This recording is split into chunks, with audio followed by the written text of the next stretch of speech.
नमस्कार. मी किशोर टी कटारे, कार्यकारी संचालक Katare group of companies Solapur.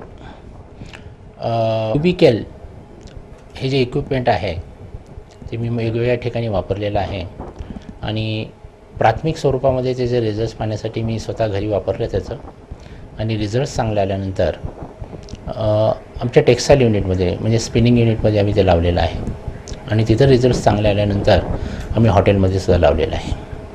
आणि हे सर्व अनुभव पाहता आता माझ्याकडे एकंदरीत 4 इन्स्टॉलेशन मी करून घेतलेले आहेत.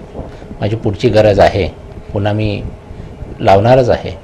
पण ह्याच्यामध्ये मला एक सांगू इच्छितो की हे लावल्यानंतर आम्ही अगोदर स्पिनिंग मिलमध्ये ह्युमिडिफिकेशन प्लांट्समध्ये स्पेसिफिकली ह्युमिडिफिकेशन प्लांटमध्ये आम्हाला जो प्रॉब्लेम येत होता तो प्रॉब्लेम सर्वच म्हणजे जवळजवळ 90-95% आम्हाला तो रिड्यूस झालेला आहे. त्यामुळं क्वालिटी ऑफ वॉटर आणि वर्किंग ऑफ सिस्टीम्स जे असतात ते इफिशियन्सी जे आहे ना ती जवळजवळ 82-83% 97% आम्ही ती अचीव केलेली आहे. Mean it is very good things for the humidification plants असं एक मला ह्याच्यामध्ये सांगायचं आहे.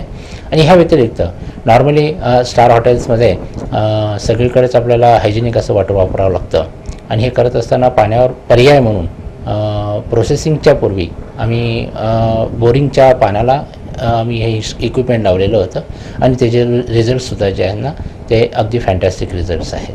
आणि हा प्रकार जो आपण पाहतो आहे, मी असं आवाहन करू इच्छितो की ज्यांना हा प्रॅक्टिकल जो प्रॉब्लेम्स हे लॉंग टर्मवर तुम्हाला जे अप्रिसिएशन होणार आहे या गोष्टीचं. पण माझा जो अनुभव आहे यातून मी पुष्कळशा अशा परीक्षा घेऊन या गोष्टीचं मी इन्स्टॉलेशन केलेलं आहे आणि त्यामध्ये हे युनिट जे आहे ते सक्सेस झालेलं आहे. त्यामुळं सर्वांना मी असं आवाहन करतो की आपल्या ज्या पद्धतीनं गरजा आहेत त्या पद्धतीनं आपण याचा उपयोग करावा आणि आपली जी समस्या आहे ती सोडून घ्यावी.